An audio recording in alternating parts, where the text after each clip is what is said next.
Hey guys, it's Thursday, January 2nd, first betting edge of the new year. Tony Finn with us, and only Tony. And while we're going to change the format slightly in the betting edge, what we're going to do from here on in is talk only primetime games for the night.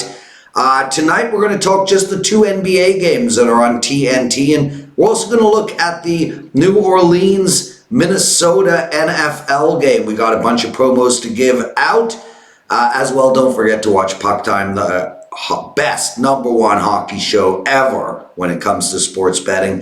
Dave Koken and Andrew McGinnis on that show. Tony, dude, looking good, man. Yes. I like the backdrop. I have some good news on the backdrop, or at least some surprising news. I'm not sure it's good, but I'm glad you like this one. It's the one you sent me. Yeah, and paid. But anyway, that's a whole different story. What are you drinking? I'm drinking coffee, no tequila this morning. He's Tony Finn. I'm the Prez. Both of us you can find at WagerTalk.com. Guys, I got a few promos to give out. I'm on a 7-1 NFL run. You can get my entire NFL playoffs right through to the Super Bowl for $100 off of the regular price. Use the promo code PrezNFL119. And as well, Tony Finn, as you know, I've got a 5% play in the NFL on Sunday. Saturday. No, Sunday. No, Saturday. No, Sunday. No, Saturday. Who knows? But you can have it for half price. Use the promo code PREZ20. That's PREZ20. PREZ119 for my entire playoffs. PREZ20 for my 5% play. Dude, let's get right into it. Toronto Raptors, we're going to do both the TNT games tonight.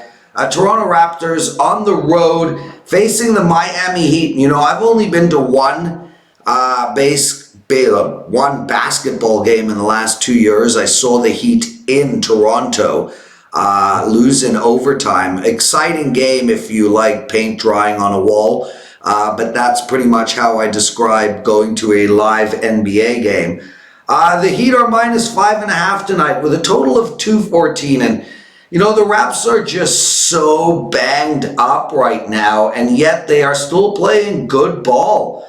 They've won 2 of their last 3. They just walloped Cleveland, not a hard thing to do. And Miami, they too, man. This Miami team is surprising everyone, Tony. With that said, I think this could be a very close game. Toronto in revenge on the road. Just worry about their injuries. What do you like in this one? Eventually, these injuries, they've been playing well. They're going to, not only the injuries are going to go away, they're going to go away. However, in the meantime, they're going to catch up with them. They're overplaying their first rotation a little bit. And now they have to go to Miami, they have to go to South Beach. And where Miami's a mere 15-1, I think, straight up, and about the same against the spread, and getting great play from the young kids, and of course Goran also coming off the bench. Only really last year he started coming off the bench. This will be the first full year of being a reserve, and he's been absolutely outstanding. How would you like to have Goran coming off your bench for Toronto? They could use him right now. That they could. So what do you like in this game? Well, you have to like Miami at the number. I find the number kind of surprising, to be honest with you. Only a 5, 5.5, 6 at some shops, and with with Miami only missing Winslow and Gasol and everybody that lives in Toronto is on the injury report. It's tough not to like Miami plus that small. Yeah, I mean, with that said, Miami has lost. They've won 5 out of 6, but they haven't covered in 4 games. That's correct. This is a small. I mean, in the NBA, a 5 is a pretty important number. 5s and 6s are pretty important numbers. However, with those injuries, Mr. President, it's very difficult for me to support Toronto. Yeah, and I understand that. What about the total, Tony? I mean, 214 feels a bit low. Miami just can't stop scoring. I think it's a little bit low too, but it has to do with the injuries. And if you'll look at the possessions per 100, or at least points per 100 possessions for Toronto, they have come down a little bit since the injuries. So I think that continue to decrease. I don't think they're going to want to push the pace with the short bench. Tony, the second game of the doubleheader on TNT finds the Clippers at minus 12.5. Hosting the Detroit Pistons, a total of 223.5. And Clippers are lights out at home too. I mean, look, they're not putting up Miami 15-1 straight up numbers, but they are 14-3 at home. A massive number here, Tony. But Detroit is just not a very good team. They've lost 2 in a row. Man, they lost to Utah 104-81. They lost to San Antonio by close to 30 points. They lost to Philadelphia by 14, 15 points. I mean, this team is getting blown out game in and game out. And the Clips, they don't have a problem covering this type of number, bro. They just beat they just beat Sacramento 105-87. With that said, I don't lay those kind of numbers, but its Clips are nothing.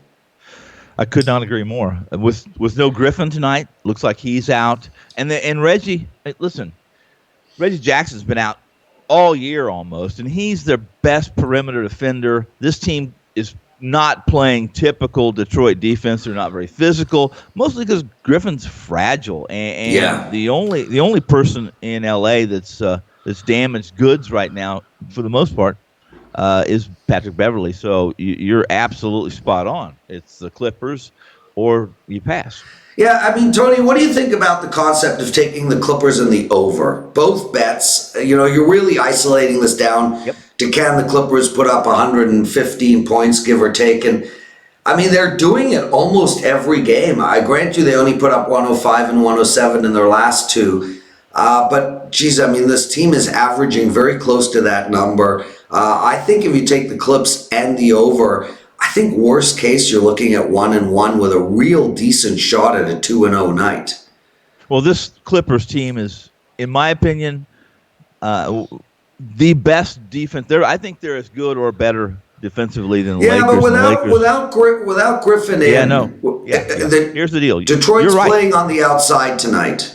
You're right. And Detroit's defensive efficiency rating this year is abysmal. Yeah. So you're playing Detroit overs. You're not going to play Detroit unders. At least I'm not my orbit. And in this case, if the Clippers get a 20-point lead and they go to the second rotation, rest Leonard and Kawhi in that group, then I could not agree more, Lawrence. This game would be Clippers to the over. Yeah, and Detroit's gone over 4 times in a row. And I think when you look at injuries or you look at people out, Blake Griffin out, and that helps the over because now they're going to play an outside-in type of a game instead of an inside-out, and they're going to be shooting. So, yeah, dude, I really like the concept of taking the Clippers and the over. I know it's square, both bets, but, man, I can't see it going 0-2. Well, like I said, I think you're accurate. I think this is a game that if it plays out like I played out in my mind, it does. It's Clippers wins by 20, and it goes over the number that the odds makers have posted right now. Brother, summarize the 2 promotions and then one last one. Prez 20, that's $20 for my 5% NFL play. Prez 119, that's $119 for all of my NFL playoffs all the way through to the Super Bowl. And we got a play from Carm tonight, the featured play over at WagerTalk.com. He's got a 5% NHL play tonight, very rare play for him. You guys can have it for half price. I know it says only puck time, people, but, well, puck time betting edge. If you watch my shows, you get these promos. Carm 20. Dude.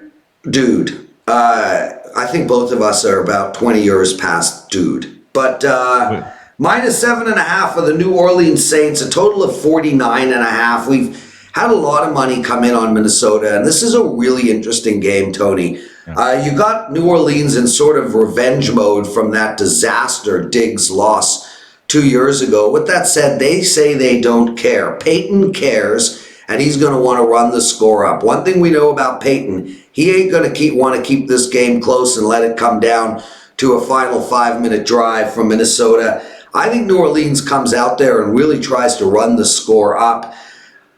Minnesota, conversely, with Cook in the game, I think they're going to really try to slow this game down to a crawl. I think we're going to see them run 2 out of 3 plays will be running plays. I think the play-action pass will be in effect And those crossing routes as well on that play action pass really do lend themselves to some big yardage gains.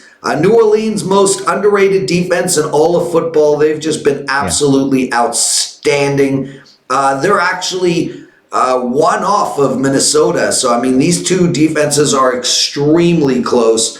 Tony, I look for this game to go under the total of 49.5, but I actually like the over in the first half. I also like New Orleans in the first half. I think they come out flying. I like New Orleans, and I like them in the first half, the second half, the third half, the fourth half. Yeah, we get it. Here's the situation. New Orleans is in great form. I mean, save that the fiasco Atlanta going into the Dome and beating Breeze in the Big Easy in a place that's very difficult to win. This New Orleans team's 12-2 straight up. They're 11-3 against the spread. They're scoring over 30 points a game, and everyone's healthy. Lawrence Cook's healthy. Kamara's healthy. Breeze is healthy. This sets up as you outlined it, and that is unless Minnesota's week 2 and just hand the ball to Cook, and hope that he can keep Breeze off the field, this game could get ugly.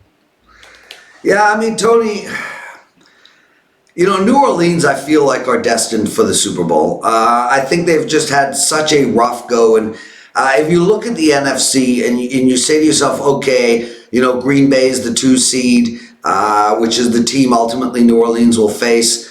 And then if they beat them and San Fran wins their game, they got to go into San Francisco. And I don't think that's the hardest path in the world, Tony. Green Bay is the worst 13-3 team in history of the league as far as, it's actually true as far as yard differential goes. Okay, well, yeah. They're struggling. I look at New Orleans thinking, okay, we can for sure go to Green Bay and win. And then they got to go to San Francisco. And although San Francisco did beat them this past year, I don't think these two teams are evenly matched. I think San Fran does have a good defense, but they haven't played as great of late. And look, obviously they got a great tight end. Their running game is phenomenal.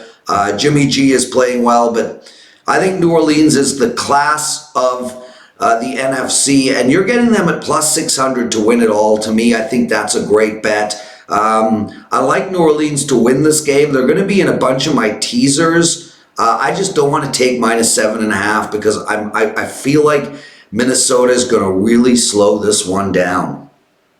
I have no problem with that number. I think that's not only a fair number. I think the number is a number that you either you just ignore that hook, Prez, or you lay the hook. In this situation, here's the deal. You couldn't be more right. And I rarely play futures. I rarely play futures with my own money. Typically, you'll have a betting account that has credit, and you'll play that season-long future, for instance. But I got 580, plus 580 on the Saints, and I actually did play the Saints to win it all.